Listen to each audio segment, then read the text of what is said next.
Największe premiery grudnia. Trochę spóźnione, ale możemy obejrzeć. Co można pograć w grudniu nowego? Dowiedzmy się, bo przegapiłem ten materiał, a może jakieś premierki jeszcze się znajdą. Zresztą i tak niedługo dowiemy się o nowych premierach nadchodzących, bo Game Awardsy za 4 dni, przypominam. Season's greetings and festive felicitations as the holidays come hurtling joyously towards us and the end of 2025 draws near. The last games of the year come clattering down the chimney and screeching to a halt under the tree. Here are December 2025's biggest game releases that Santa Claus might have brought you if you've been good this year. No ciekawe, czy coś tutaj będzie dla mnie takiego. On December 1st, Earth's mightiest heroes, gifted youngsters, and other friendly neighborhood denizens of the Marvel Universe get the throwback arcade beat-em-up treatment in Marvel Cosmic Invasion, which is from the same developers who gave us TMNT Shredder's Revenge. This features a roster of 15 playable characters, including some all-timers like Spider-Man and Wolverine, but also some deeper cuts like Beta Ray Bill and Phyla Vel. That's coming to everything. On December 2nd, another cosmic invasion is taking place in Destiny 2. Jezu, a Destiny to nie jest ta gra, która ma jak Simsy dodatków napieprzone. Cholipka. The Renegades expansion gives Bungie's long-running To looter ogólnie shooter chyba a nie jest Star zła gra, ale Wars-flavored no. remix. This isn't quite like when Darth Vader shows up in Fortnite, but rather a bunch of new weapons, gear, and locations that are unabashedly inspired by Star Wars and officially licensed by Lucasfilm, but still rooted in Destiny lore. Initially, this bothered me on some nerdy, pedantic level, but then I realized that it kind of reminds me of NAJWIİKSZE Adam. Savaş gemileri saldırı emrimi bekleyin.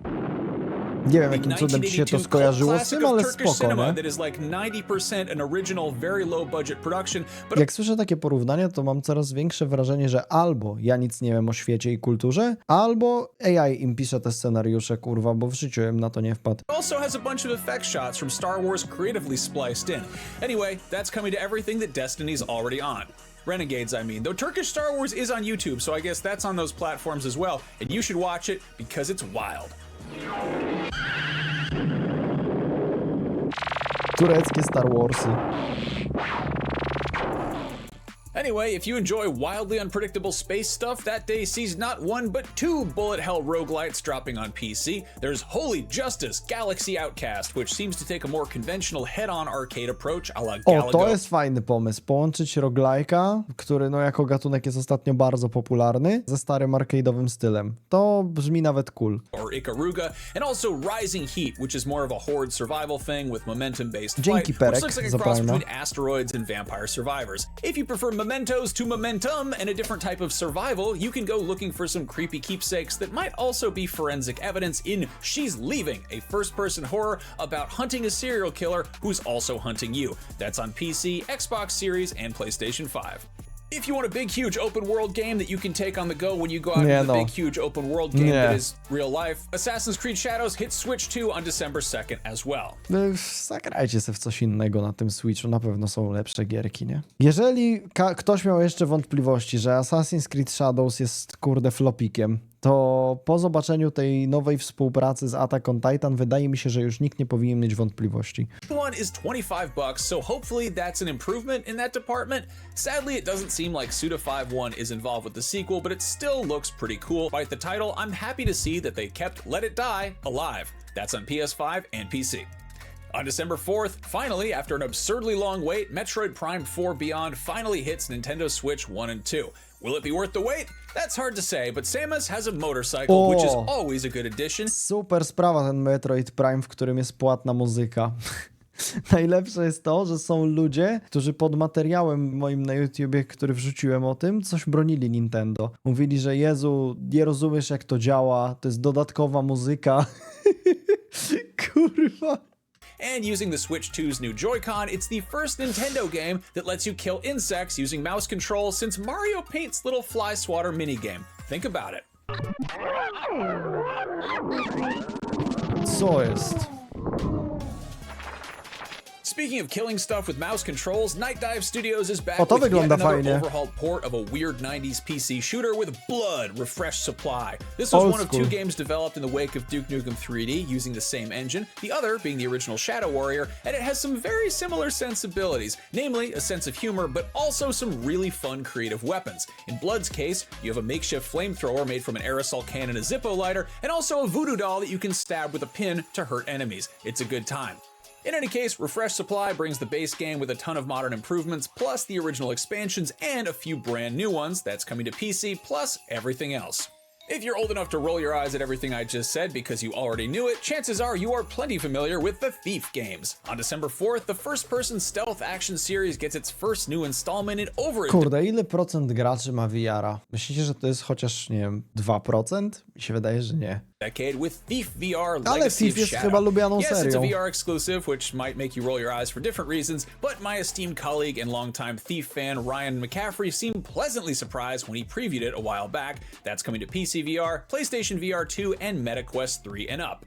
If the chilly winter months have you pining for some Norse mythology-infused escapism, you are in luck. There's the strategy sim Northgard Definitive Edition, which is effectively the final update to the Viking strategy survival game that's been Wygląda steadily mobilkowo iterated on in bardzo. response to community feedback since version 1.0 released way back in 2017. Meanwhile, if you want to get in on the ground floor of something new, there's to jak also Zelda. Cloudheim, a 1 to 4 player post-Ragnarok action adventure that has a mix of crafting and combat. Both of those are on PC. Still in the fourth, Octopath Traveler Zero comes to everything. To może być dobra gra. Te JRPG kurde ładnie schodzą, zadowolenie też z nich jest duże, a swoją drogą, znowu to powiem, zawsze to mówię, mega mi się podoba to, co zrobili z takim klasycznym pixelartem z wykorzystaniem nowych technologii. Prześliczny kurde wybór artystyczny tutaj padł znowu na tego Octopath Travelera. Zajebiście to wygląda. Which continues Square Enix's throwback JRPG series. A big new feature this time around is town building, and if that's a feature you really get excited about, it's probably worth noting that the size of the town you build is contingent on the platform you're playing on. PC, Xbox Series, and PS5 players can have up to 500 buildings, Switch 2 and PS4 can have up to 400, but if you're playing on the original Switch, you can only have 250 buildings, which still seems like a lot of buildings. If you ever wanted to play a game like Vampire Survivors, where you have to survive Oho. vampires, well, good news, because Night Swarm... Jezu, ile tych gier teraz wychodzi, kurde. Ja pierdzielę. Będzie taki przesyt. Już chyba jest powoli przesyt. Po festiwalu Dem Steama było widać bardzo mocno, że prawie każdy chce jakiegoś bullet hell roguelike'a zrobić. Nie dziwota, zawsze są jakieś trendy, zawsze są jakieś mody. To też jest tak, że to jest chyba jeden z tych gatunków, które jest dość łatwo zrobić indie deweloperom, więc dużo ludzi się za to zabiera, ale niewiele faktycznie jest takich naprawdę dobrych, wciągających na więcej niż 20 godzin. is technically a game where you do that, but it's also clearly doing its own thing as well, and that's on PC. Last but not least on the fourth, Elden Ring Night Rain players can venture Night into Slop The chyba Forsaken bardziej. Hollows, a $15 No. DLC expansion that adds 2 additional Nightfarers, 2 Day 3 bosses, additional Shifting Earth, and a bunch of other stuff that will probably beat the crap out of you and up to 2 friends. That's on everything that Night Rain is already on. On December 8th, you can play Microsoft Flight Simulator 2024 on the Sony PlayStation 5, and at some point in 2026... To jest tak ciekawa gierka, bo to jest totalny jednostrzałowy monopol i to się zawsze dobrze sprzedaje, bo to jest jedyna gra w swoim rodzaju praktycznie. Masz, wiesz, kilkanaście, może nawet kilkadziesiąt tysięcy fanów tego typu gry i to jest ta jedyna gra, w którą oni grają, mają te całe kurwa swoje wielkie symulowane zestawy, tak jak wiesz, gracz wyścigówek może się pokusić o kierownicę i manetki nożne, mówiąc delikatnie. Tak, gracze Flight Simulatora mają czasami całe kurwa kokpity zbudowane. Free update, and considering the Xbox Series lack of VR support I to and the dobrze price się of PC sprzedaje. hardware, this is probably the cheapest way you can play this game in this fidelity with this level of immersion, so that's a plus for any aspiring pilots. If the idea of pretending you're airborne when you're on the ground sounds unappealing and you'd rather pretend you're on the ground while you're airborne, you can now simulate all the thrills of terrestrial agriculture on the go, even on an airplane, when Farming Simulator Kolejna Signature tego Edition typu comes gra. to Nintendo Switch 2. As a gastrointestinal malady, 40 years of Montezuma's Revenge would be a horrible way to die several times over, and definitely not something to celebrate. However, if you're referring to Montezuma's Revenge, the video game, that's another story Co entirely. jest? On December 10th, a 40th anniversary retrospective collection of the proto 40. rocznica? O kurwa. Ej, gry są stare, widzowie, kurwa. Co jest? Ej, dobra, wyobrażacie sobie moment, w którym macie, nie wiem, nie wiem, ja będę miał załóżmy 35 lat, to będzie 2036 i będę mógł powiedzieć, że 25 lat ma Dark Souls 1, ale to będzie pojebany moment w życiu. makes its way to all the consoles, and it's been on PC since January. Fun fact, despite being called Montezuma's Revenge on every other platform, the ZX Spectrum version is called Panama Joe, which as far as I know is not a euphemism for diarrhea. bad guy falls in poop. Nie martwi mnie, że gry są stare, martwi mnie, że w nie grałam na premierę. Kurwa, no w sumie. Classic element of physical comedy. Now comes the part where we throw our heads back and laugh. Ready? Ready! As somebody who thinks that regular sports are boring, I always appreciate video games that try to make them more exciting by adding fantastical elements like robots that play baseball or basketballs that catch fire when you throw them too hard. And Mutant League Football 2 is exactly that. In addition to mutants, it also has skeletons and monster worms and a lot of fire, which I'm fairly certain the NFL only allows on the field during halftime shows. You can make these monstrosities toss around the old pigskin on PS5, Xbox Series, and PC on December 10th. On December 11th, everyone's favorite Australian... Ale to chyba jest taki okres, że już się twórcy gier i wydawcy wystrzelali prawie ze wszystkiego i w nowym roku dopiero będą gry wlatywać, albo w ogóle w kwietniu, maju, po rozliczeniu. Dog family gets a brand new mobile game in Bluey's Quest for the Gold Pen, which features the Healer sisters exploring a fantasy realm of their dad's creation. This is written by the show's creator, so it seems like it'll have some charm. That's coming to iOS this month, Android in January, and consoles and PC later on in 2026.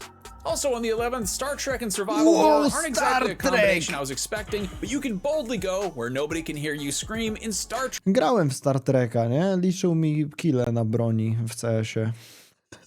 Trek Infection on PC VR and MetaQuest 3 and up.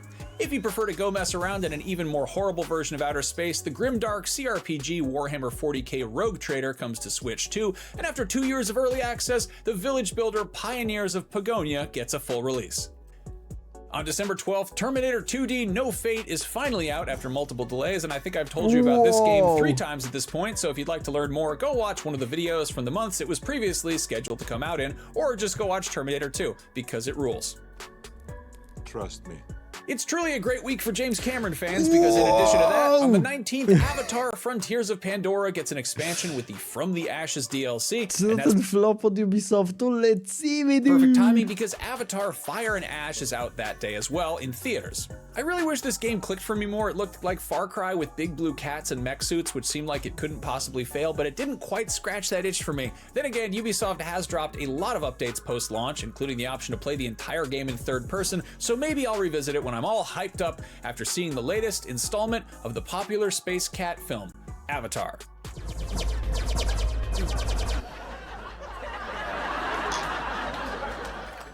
And hey everybody, that about does it. That is December's biggest games. As always, a big, huge, extra warm and fuzzy holiday season thank you to Amanda Medina, Crystal, Padre, and Logan Flint for helping these videos come together each and every month. And a huge thank you to every one of you who takes the time to watch them, especially those of you who write nice comments, or even entertainingly weird ones, like that guy who wanted to see me fall into a dunk tank. I'm not ready for it to be 2026, and you shouldn't be either, but if you want to take a look ahead at what's coming out next year, keep an eye out for 2026's biggest game releases. No to co, przechodzimy Eldena 30 raz i pozdrawiam. Besides GTA 6, we have that in the works. It should go up pretty soon. And with that, from all of us to all of you, we hope you have a safe, happy, and fun holiday-shaped celebration period. Whatever the you're celebrating, have a good one. We'll see you next year. Have a good one. Chociaż w sumie połowa gier i tak lepsza od Silksonga tutaj była. Dobra.